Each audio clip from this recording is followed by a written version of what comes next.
Walter Scott, say his name. Walter Scott, say his name. Walter Scott, say his name. Walter Scott, won't you say his name? Jermaine Reed, say his name. Jermaine Reed, say his name. Jermaine Reed, say his name. Jermaine Reed, won't you say his name?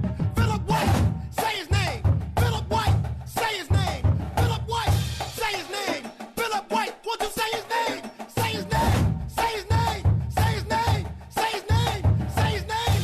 Say his name. Say his name. Say his name.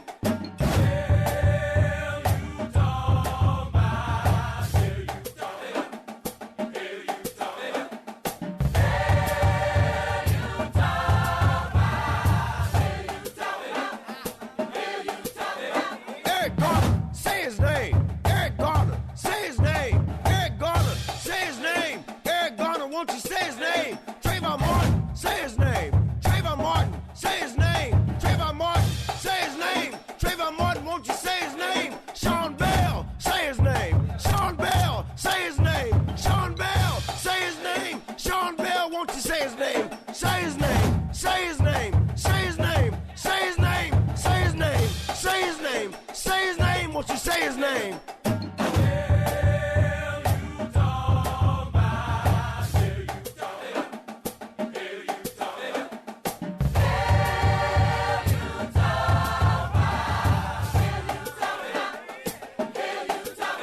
Freddie Gray, say his name. Freddie Gray, say his name. Freddie Gray, say his name. Freddie Gray, won't you say his name? Ayanna Jones, say her name. Ayanna Jones, say her name. Ayanna Jones, say her name. Ayanna Jones, won't you say her name?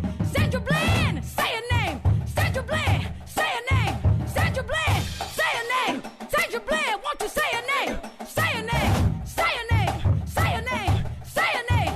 Say her name. Say her name. Say her name. Won't you say her name?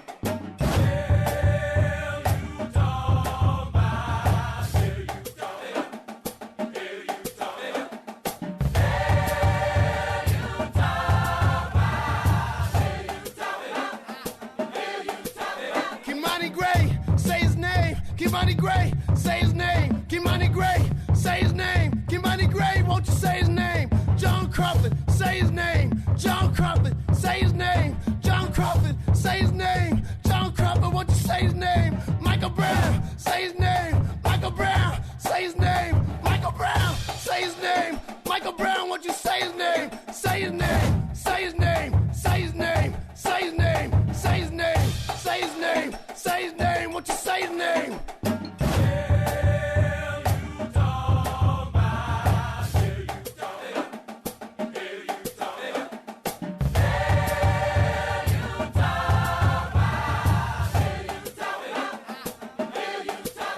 Miriam Carey, say her name. Miriam Carey, say her name. Miriam Carey, say her name. Miriam Carey, say her name. Sharonda Singleton, say her name. Sharonda Singleton, say her name. Sharonda Singleton, say her name. Say her name. Say her name. Emmett Till, say his name. Emmett Till, say his name. Emmett Till, say his name. Emmett Till, won't you say his name? Say his name. Say his name. Say his name. Say his name. Say his name. Say his name. Say his name. Won't you say his name?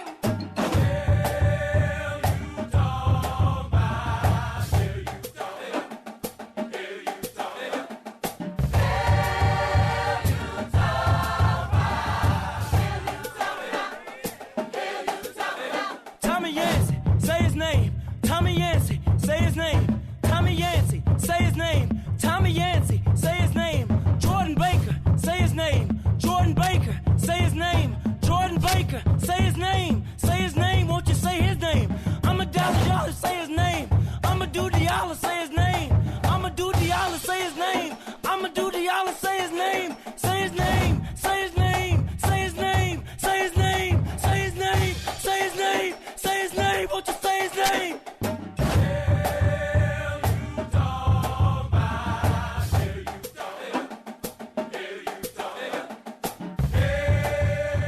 All right, that is most of, but not all of, Hell You Tom Bout. That is a relatively new song, and it's produced and created by Janelle Monáe and this kind of Wonderland collective. that she works with. It's being talked about by some people as really kind of a defining song about this particular moment, a defining song for the Black Lives Movement. I mean, we can talk about whether that's true or not as we go along here today. There's an awful lot of other art that's being created in that way, but it's sort of a fulcrum, a way for us to get into a conversation about protest music. Something that it's a topic we've talked about before, we've approached before in other ways, either working with hip-hop artists here on the show, or we did a live thing about music and social change earlier this year.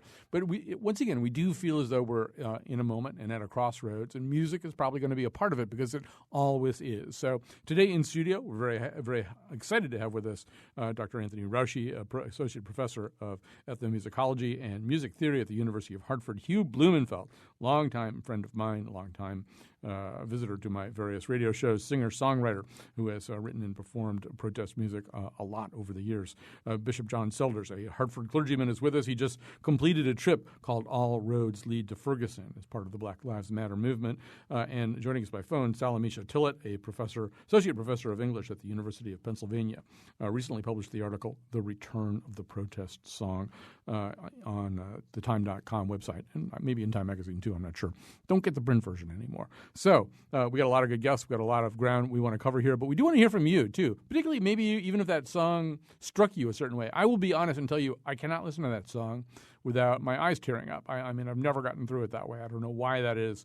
Although we've got ethnomusicologists and all kinds of other smart people here, maybe can explain to me why that is. But how did it affect you? Tweet us, our tweet master Greg Hill at WNPR Colin as we go. Tony Raushi, I am going to begin with you. Protest songs have been around since there has been music, probably, and since there has been protest, which is sort of forever.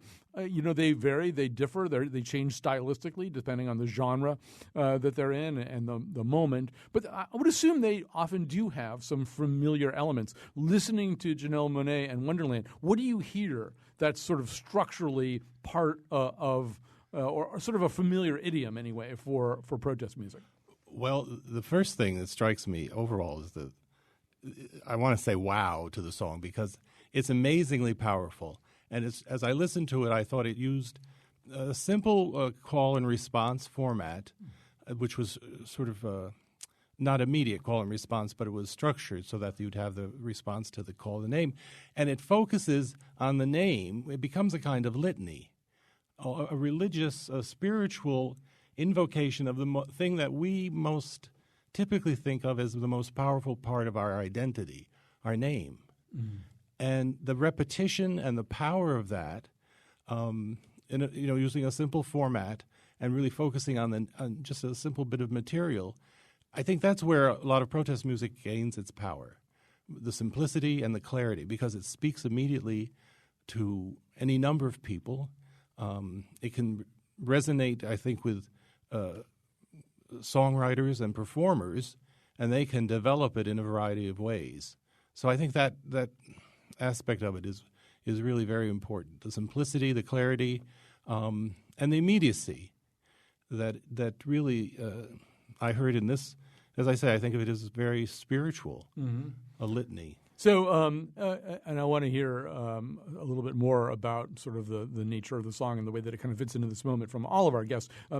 Before we do that, though, Hugh, one of the things that I noticed there, too, and I think John Selders and I had a very similar reaction, particularly to the guy who says Amadou Diallo's name near the end. It's one of the reasons I played as much of the song that I did. I really wanted to get to that part. First of all through the song, and others have observed this, mics are popping, voices are breaking. Although this is, I think, a studio recording, it's not a studio recording in the usual sense. And I would assume that's sort of part of this, right? We think of, whether we're thinking of Utah Phillips or this, you don't want a heartfelt message to sound too slick. Mm-hmm. Yeah, it definitely had a live feeling to it, underproduced, because in the heat of the moment, so it projects that. The whole thing makes me think of the Long Black Wall and just the naming of names, which has become a way of protesting since the Vietnam Memorial came up. At least I'm not sure about before that, then it makes you think that there's a war going on as well. I was recently at the Holocaust Museum, and they are in the process of reading all the names of 6 million people, and to see my son standing in this kind of stone room that they have, just reading lists of names, it's just very powerful to recall these lives. Salamisha Tillett, maybe you can say a little bit more about this song and about this moment. I mean, you did write about the return of the protest song. It does feel like we're in a moment that could be nurtured by protest music and could nurture protest music. Is there something special about this song? Yeah, I mean, I actually think it, in addition to all of the kind of formal qualities that the other guests have been speaking about, it really, I think, expresses some of the political debates that are actually happening within the Black Lives Matter movement and trying to reconcile them. So the Say Her Name line or hashtag or movement is in some ways a response to the ways in which Black women and girls who've been killed by police officers have been left out of a kind of mainstream conversation, or at least a mainstream understanding of what's going on right now. And so I think this song brilliantly actually brings together a litany of names, but includes and deliberately includes and is inspired by the Say Her Name movement. So I think on a philosophical or at least a kind of political, ideological level, this song really expresses some of the contestation that's happening internally, but also a way of reimagining a movement that is both anti-racist and anti-sexist at the same time. And John Selders, another thing this song does, obviously, is it connects the moment to the history. To, Diallo's case is one from about 1999, something like that. Emmett Till comes up, too, in the song, right? That this isn't about one particular moment, it's about something else. That's right. And I would also say that when I listen to it, it harkens me back to Martha and the Vandellas dancing in the streets. I think about James Brown, 67, 68, Say It Loud, I'm Black and I'm Proud. That protest music has a line, in particular in African-American communities and in African-American music tradition, both popular and underground, that there's always been a kind of a sound and a voice that comes bellowing out from the street. I mean, Sam Cooke, his anthem of the civil rights movement, "A Change Is Gonna Come." I mean, those are songs that historically or traditionally people don't think as protest music, but in fact it is. It bellows. It comes from a kind of soulful place. So this song is just in that same tradition, and so I hear it immediately, and I'm like, yes, our young people haven't forgot the tradition. I want to come back to that, too, because I particularly before we lose Dr. Tillett, because I think there's an interesting part of what you're saying right now. But I want to talk a little bit about how music functions within the world of protest. We've got a clip here from Bernice Johnson Reagan. She's, of course, the founder of Sweet Honey and the Rock. This is an interview with Bill Moyers. I think they're talking about This Little Light of Mine. But she's talking about the way sound works in this context. So let's hear that right now. Sound is a way to extend the territory you can affect. So people can walk into you way before they can get close to your body. And certainly the communal singing that people do together is a way of announcing that we're here, that this is real. And so anybody who comes into that space, as long as you're singing, they cannot change the air in that space. The song will maintain the air as your territory. And I've seen meetings where a sheriff has walked into a mass meeting and established the air. Because as a sheriff, everybody knows. And they're taking pictures or taking names, and you just know your job is in trouble and blah, blah, blah. The only way people could take the space back was by starting a song. And inevitably, when police would walk into mass meetings, somebody would start a song. And then people would, join in. And, as people join in, the air would change.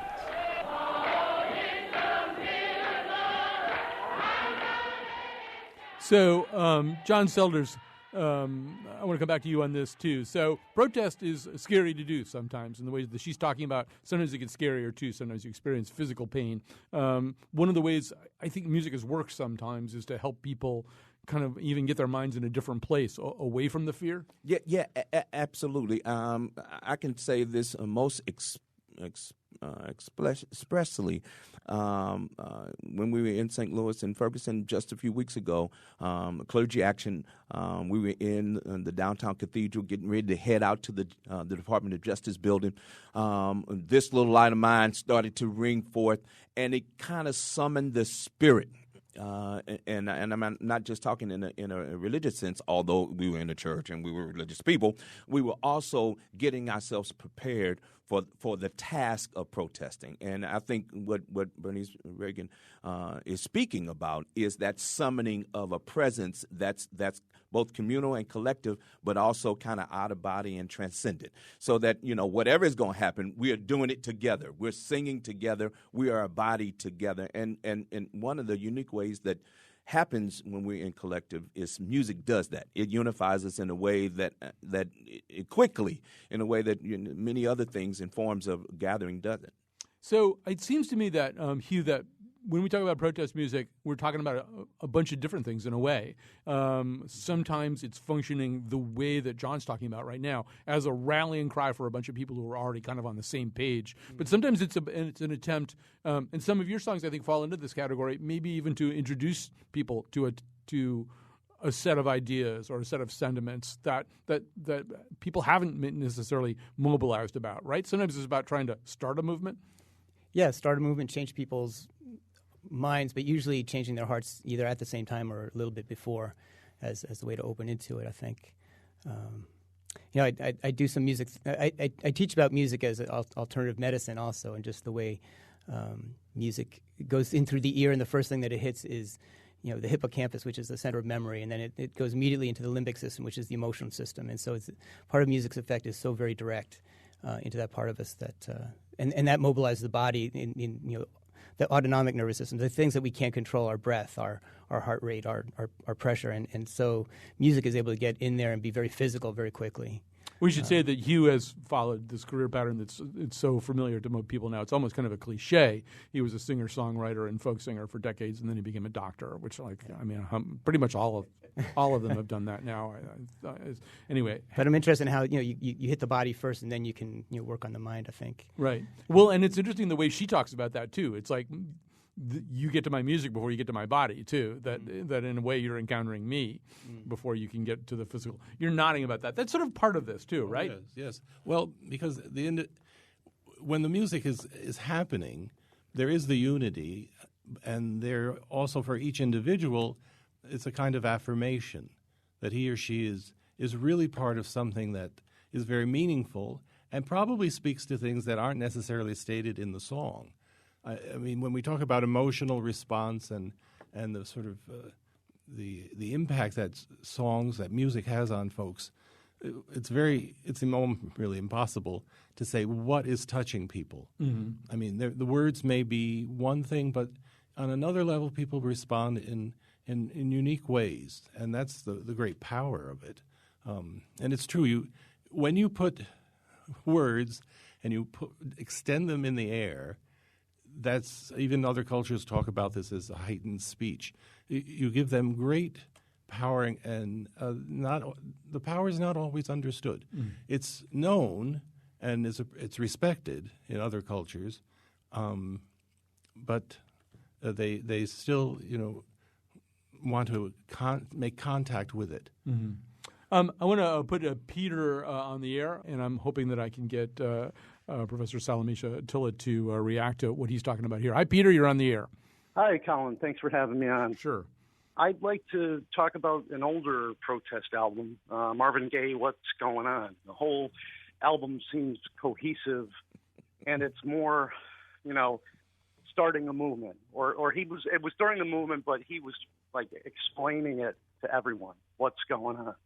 It's an interesting point. And so Salamisha Tillett, one of the things that I started thinking about as we were doing this show today is that you can you can sort of divide protest singers or political singers into kind of two groups. And one of them is the group of people who are already well-established stars with commercial careers. So that's Marvin Gaye. To a certain degree, it's Janelle Monáe, too, right? She's making a very different kind of music for most of her career. And you've got, I've been driving around listening to D'Angelo's Black American Messiah CD all summer. So there's a guy who's, I don't know, he's like the Black Brian Wilson. He's not necessarily a super political singer, but this is a very political album. Kendrick Lamar's To Pimp a Butterfly, a super political album. Even somebody like Bruce Springsteen, with a very long connection to political music and folk music, still established himself with all these great New Jersey songs about motorcycles and stuff like that, and then did American Skin, 41 Shots, about the Diallo case, which blew people's minds. So is that different from being, Utah Phillips or even Talib Kweli, who's just, pretty much committed himself to a hip-hop career that's super political, and rarely not. Is it different from being somebody who makes their mark that way and gets defined that way, as opposed to being a commercial artist who kind of comes down from Olympus and starts dealing with some of this stuff? Yeah, I guess there's like three categories. So Bernice, the clip that we listened to earlier in terms of the freedom songs, that's like one category of like artists that are in lockstep with the organizers and are using songs to recruit people to the movement.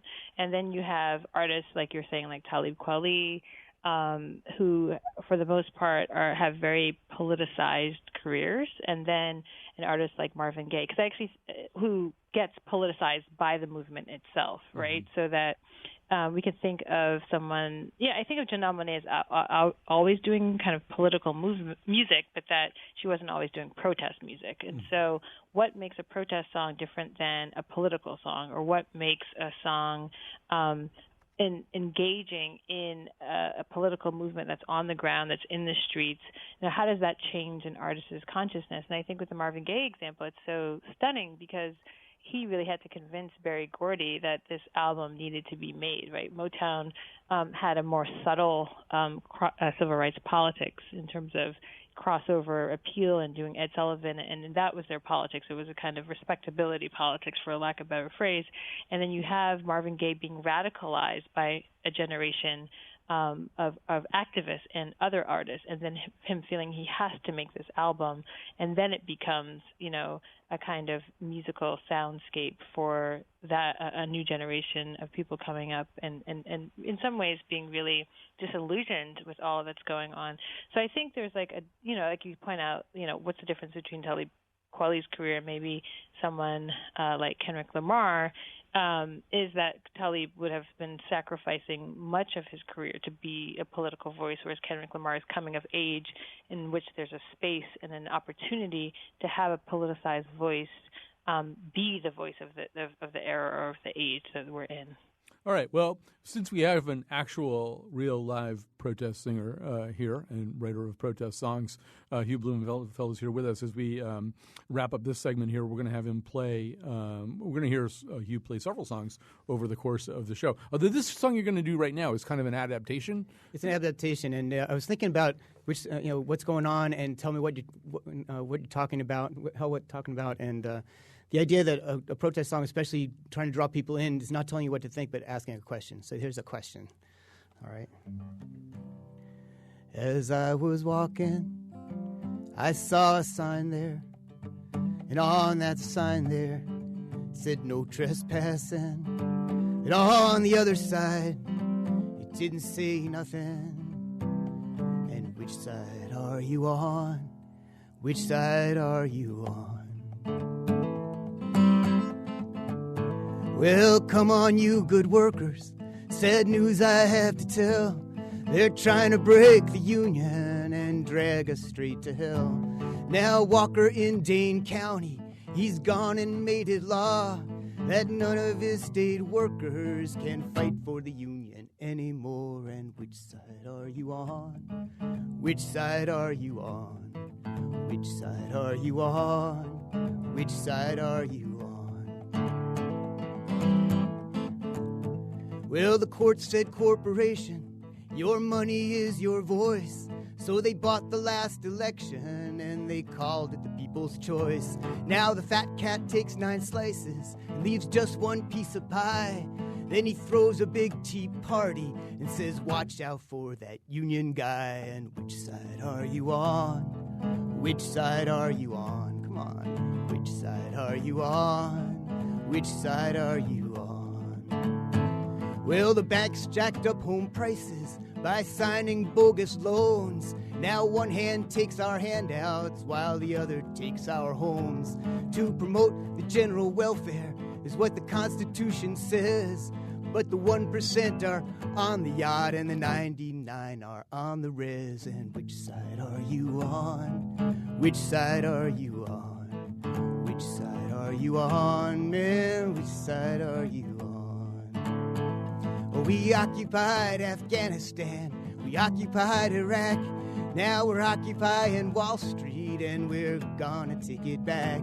Now don't scab for the bosses and don't listen to their lies.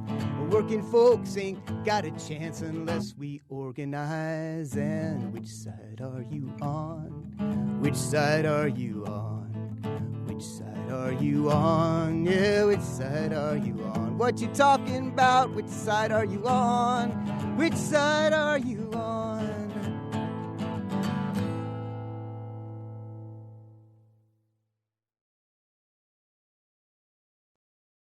Still hear my brother crying, I can't breathe. So now I'm in the struggle singing, I can't leave. We calling out the violence of these racist police.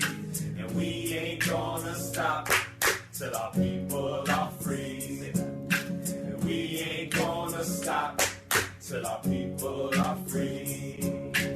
I still hear my brother crying, I can't breathe. So now It's the Peace Poets doing I Can't Breathe. So one thing I wanted to get into a little bit here is we're talking about protest music today. We've got just an all-star lineup to talk about protest music, kind of at a moment when there is a need for it and a way of supplying that need. Dr. Anthony Raushi is with us, Associate Professor of Ethnomusicology and Music Theory at the University of Hartford. Hugh Blumenfeld, you just heard him singing as we went and finished up the last segment. A singer, songwriter, doctor, the usual, who has written and performed protest music. Bishop John Selders, a Hartford clergyman who just completed a trip called All Roads Lead to Ferguson as part of the Black Lives Matter movement. Joining us by telephone is Dr. Salamisha Tillett, Associate Professor of English at the University of Pennsylvania. Recently published an article on the return of the protest song. So, John, I want to come over to you for a second because that's actually you took that song on the road recently, right? Yeah. We did. The Peace Poets joined us for this tour. We went to New York City, Baltimore, Pittsburgh, Cleveland, Cincinnati, and then on into St. Louis and Ferguson with young people, with some activists and some artists. Peter Yarrow joined us from Peter, Paul, and Mary. It was a fairly all-star cast of characters. The Peace Poets joined us for 3 of the dates. We had a great time. And Luke Nephew, one of the co-founders of the Peace Poets, actually penned that song, and he's penned a number of tunes that they interweave in their activism, protesting, and performing. And I told Luke, a buddy of mine, and I had done a kind of gospel version of it, and he was anxious to hear it. And in fact, we did it, both his version and our version, during the tour. And again, it's the opportunity for us to kind of be in one space, summoning a moment, and then I added some verses to it. So I talk about, they say, I can see, I can hear my neighbor crying, I can't breathe. So St. Louis and shameless plug, I can see my neighbor lying out in the middle of the street. So again, these songs have the adaptability to be shifted and changed. I have a version of whose side are you on? We call it, whose side are you on? I'm on the freedom side. So these songs have this kind of adaptability in the context of movement work and movement. Yeah, and so Tony, that leads naturally into what I wanted to ask you about. So here's another difference here, which is that you really can't form a line along a barricade and sing what's going on. Like Marvin Gaye can sing what's going on, and I think I know all the words to "Mercy, Mercy Me," right. But I could be wrong about that. But I can only do it singing along with Marvin Gaye. I can't just get up and sing Mercy, Mercy Me. So, but some of these songs, but with Hugh, we can certainly, Hugh will invite us to join on the chorus of the song that he just sang. And this is an important part too, right? Oh, yes, because it's one thing to have a big group of people singing, but movements inevitably give rise to stars in a variety of ways, spokespersons, but performers. And so someone who is addressing a particular cause really can become the focal point for the whole group.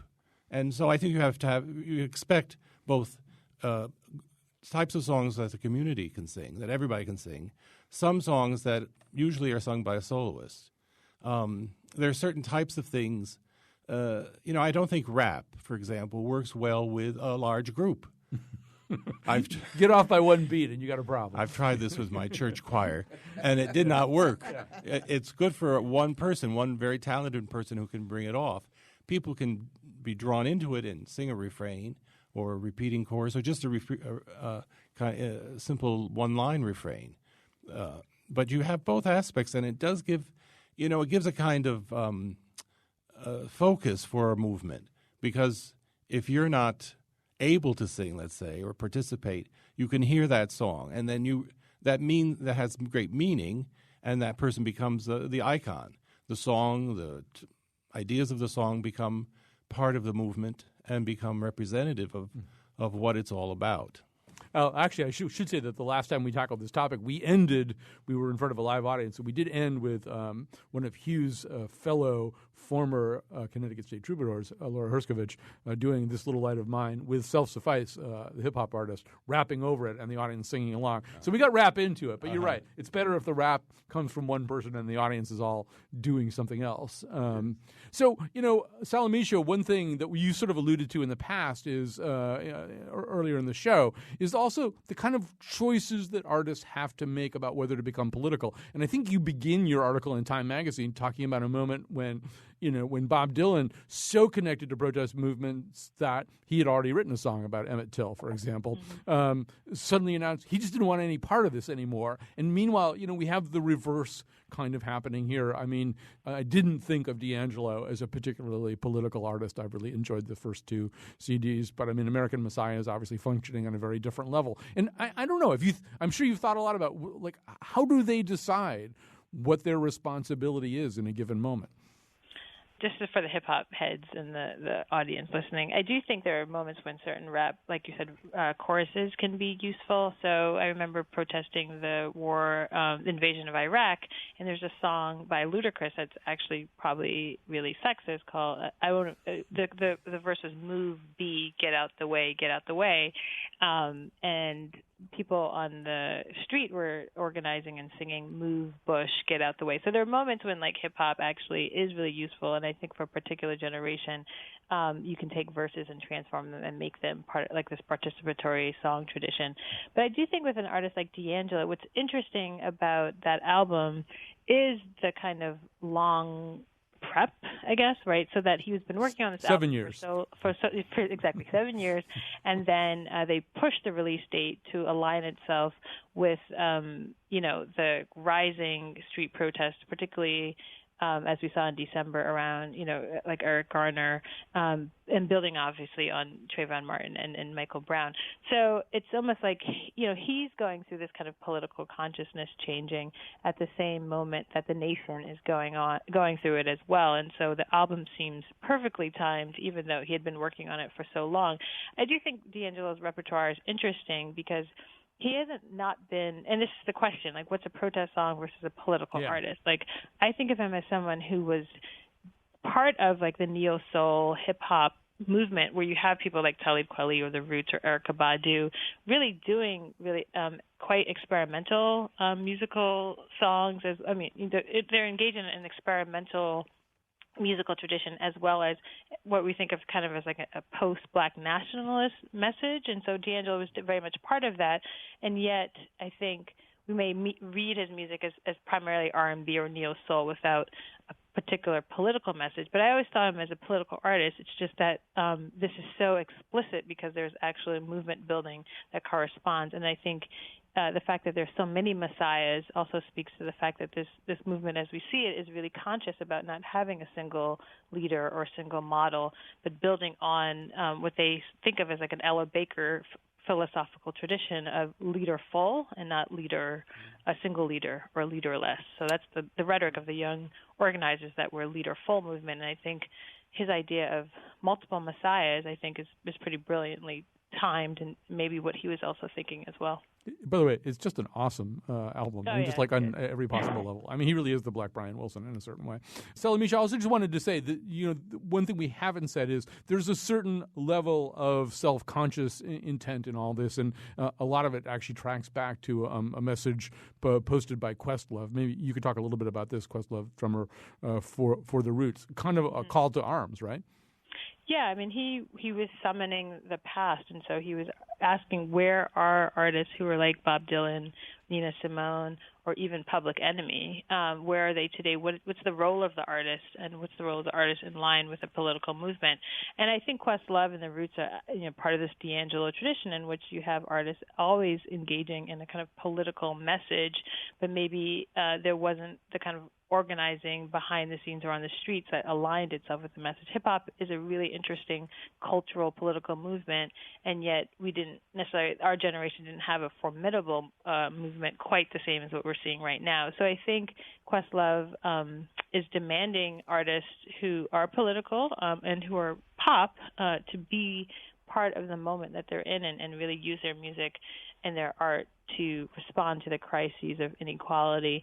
And, part of this is like in terms of racial inequality, but I do think artists have been, responding to different political conditions, right? You have Green Day with American Idiot responding to the invasion of Iraq, and you have someone like Lady Gaga having the song Born This Way, building on an earlier kind of gay liberation ideology, but using her song to align itself with the marriage equality movement. So it's not as if we haven't been having artists using their music for political purposes, but I think because, again, we're seeing such deep organizing on the streets right now around racial injustice, and the artists themselves, new artists are stepping up and stepping into new roles. It's pretty exciting. All right. And as we finish up this segment, I want to do one thing first, but Hugh's going to give us an example of exactly what you're talking about how political moments kind of seize artists and they feel the need to express themselves a certain way. Before we do that, though, Hugh, and we'll take you back to the time of American Idiot, although that's not really the song he's going to sing,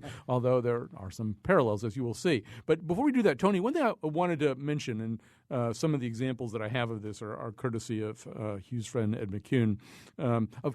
There's also the example of songs that were so incredibly popular that people didn't know they were political or forgot they were political. So whether that's Springsteen's Born in the USA or Turn, Turn, Turn by the Byrds, or what else did Ed come up with? Obiko by Peter Gabriel, a certain song by NWA, whose name I can't say on the air, but that's another thing you could probably chant along the barricades under certain circumstances. I think Bishop Selders would insist that you pick a different word.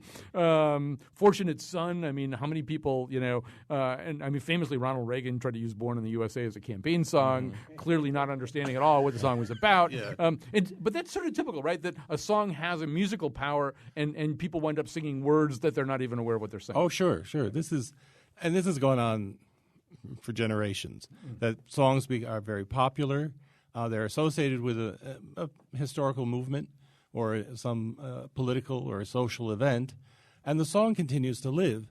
Of course, the understanding of the discrete events of the time get lost. People forget. And also the song, as it in folk music tradition, as it continues, inevitably goes through some kinds of changes. Verses are left out, references change. It's maybe in a sense brought up to date according to who's ever performing it. So the song takes on a life of its own. I mean, this is true. It became also part of the fabric of classical music. We don't think of protest music in classical music, but there is a history of it being done in opera and in Baroque keyboard music from France and other areas. Right. Well, actually, our last forum about this, we had Neely Bruce, the composer, who has set the Bill of Rights to music and stuff like that. So, Hugh, Salamisha, I think at one point was talking about, or somebody was talking about protesting the war in Iraq, which is kind of I don't know, you and I kind of lived through this together, and it wasn't always the easiest thing to do because the country had been through 9/11, people were kind of motivated in a certain way, and I actually got blacklisted around that time. Not by me. Not by you. No. But, do you really get blacklisted? Sort of but that's another story. But but yeah, one of the ways that political music gets around that is to kind of disguise the songs. A lot of African American spirituals go that route. But so I tried to disguise this. I was invited to sing for the Historical Society, and it was a Revolutionary War kind of thing. So this is my American Idiot version. Historians say he wasn't the brightest bulb. All he had by birth, including the highest office in the greatest land on earth. Despite the finest education, he could barely speak a word. Some folks called him Mad King George, some called him George III. Well, he fought him against the Muslims, and he fought against the terror. And the policies of Pitt turned out to be a mortal error. He pawned the poor off on the church. By prayer they could be cured. Some folks called him Mad King George, some called him George III. Now, patriots here were loyal and defended him at first. But things soon went from good to bad, and then from bad to worse. With endless wars and crippling debt, their indignation stirred. Well, some folks called him Mad King George, some called him George III. No factories and mills spewed out more dark clouds of pollution. No cities had more spies or charged more poets with sedition.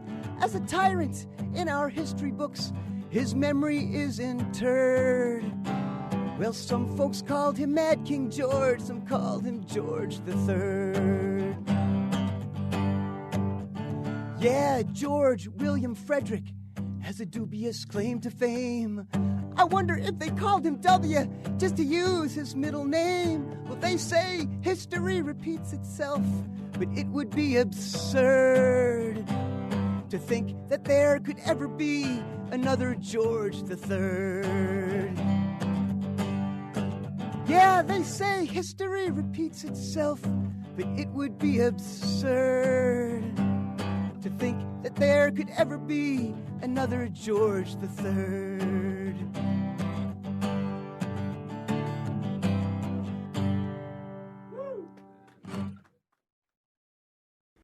Today's show was produced by Allison Ehrenreich, Lydia Brown, and me, Kyone Wolf. Greg Hill tweets for us at WNPR Colin. Katie Tolarski is our executive producer, and the part of Bill Curry was played by Leadbelly. For show pages, articles, and videos of the Faith Middleton Show staff song protesting rising Chardonnay prices, visit our website, WNPR.org/Colin. And now, back to Colin. You know, I haven't made her write a song for a long time. And the thing about Kyone songs is a lot of them are actually really good, you know? And they're quite singable. Was there one about squash? There was one that was like about squash or something that I wound up singing for a long time. All right, so we're talking about protest music. We are saying goodbye now to the wonderful Salamisha Tillett. She has to go, but still with us. We've got Hugh Blumenfeld, a singer, songwriter, MD, Bishop John Selders, a clergyman here in Hartford and part of the All Roads Lead to Ferguson trip, and also with us Tony Rauchi, associate professor of ethnomusicology and music theory at the University of Hartford. Got a call coming in. It's Frank from Southerton. Hi, Frank. You're on the air. I'd like to offer a couple songs. One, Richie Havens from Woodstock. Mm-hmm. Jimi Hendrix, Machine Gun. And right. A whole bunch on the Broadway musical Hair. Right. So you're dating yourself a little bit here, but I mean, it kind of leads into a point, John, that I know that you wanted to make. So because I may have framed it a little bit the wrong way, too. It's kind of like, yes, you have an established commercial career, whether you're Prince or D'Angelo or Aretha Franklin or James Brown or Marvin Gaye, and then you get political. But you sort of see it a slightly different way, right? Yeah, I see it as it is germane to where you are in your social location. Yeah, I'm a musician, I'm a songwriter, I'm a performer, but I'm also a part of a community and a tradition. So that the James Brown, Say It Loud, I'm Black and I'm Proud, came out of his own narrative. He was on the street too. He was protesting too. Aretha Franklin leading the movement, and Martin King asking her to sing, or Mahalia Jackson in back in those days. They were in the community too. And I'll also say Curtis Mayfield is another one. Mm-hmm. I'm dating myself now. Right. Who both was or even Shaft and Isaac Hayes. I mean, they were those songs. And that music of that era were also kind of embedded in the community. And so it rises. And I don't think that dichotomy above choosing to be political now that I'm an established artist or choosing to be, with the people is quite the same as I'm writing, I am connecting, I'm a part of this whole movement my own self. And, yeah, I happen to be an artist, established or not, named or known or not, but that this music is coming out of my own sense of what I'm seeing and experiencing in my own life and in my own community. And I want to leave a little time to finish up with one of Hugh's songs. But Tony, another point that sort of runs through all this is that music has so many different purposes, and we have so many ways that we use it. So for a lot of people, music is, to go back to Hugh's anatomical theories, it's supposed to release like dopamine and oxytocin and all these really nice hormones in our brains, not get us all upset about something, at least for some people. They may see it that way. I mean, James Brown was able to bring people along with him because they already loved his music so much anyway. He didn't really lose too much ground with people. But there always will be some pushback, right? Like, I just want to be happy with music. Yes. I think for a lot of folks, I always ask this question to my students, what is music? And 99% of the time, people will think of the emotional response, the subjective response, the idea that music carries forth ideas, intellectual positions or social positions, political positions, is somewhat secondary, I think. They think of it as affecting them and also ways that it can affect others as well. So, yes, music, it functions on all manner of levels for any number of people at the same time. The complexity is always there. Yeah, you can feel it in the Springsteen crowd. Half the Springsteen crowd does not want to be confronted, with a lot of political messages. They get mad at him. They want to wave their brewskis around and sing Born to Run with him, not some Pete Seeger tune. So, Hugh, as we end up here, we'd like to end up with one of your songs. We won't have enough time to hear the whole thing, but tell us about the song and then get it going for us. Yeah, well, just to add on to this last part of the discussion, just music is so much part of our identity. It's interesting to me in certain times in history, just playing music was a political act. So in places like Ireland, the harp was illegal. In Scotland, it was illegal to own bagpipes. These are capital crimes. And African Americans come here, they took the drums, and you weren't allowed to have drums. So just using musical expression itself became political. And African American music in our culture in the 20th century, it was taboo to even have it on the radio until like the 50s, and some Jewish DJ starts putting it on the air, and it's like, wow, this is just subversive just on the face of it. So this is, today's the anniversary of Katrina hitting New Orleans, and I thought I'd play this song called Bring Stones.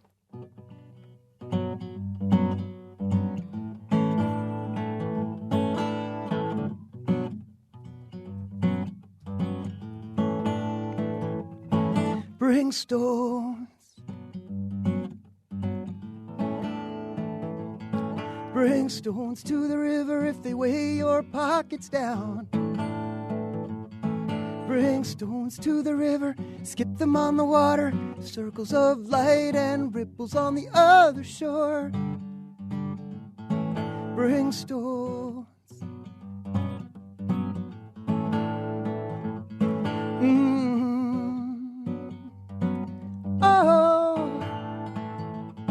Bring stones.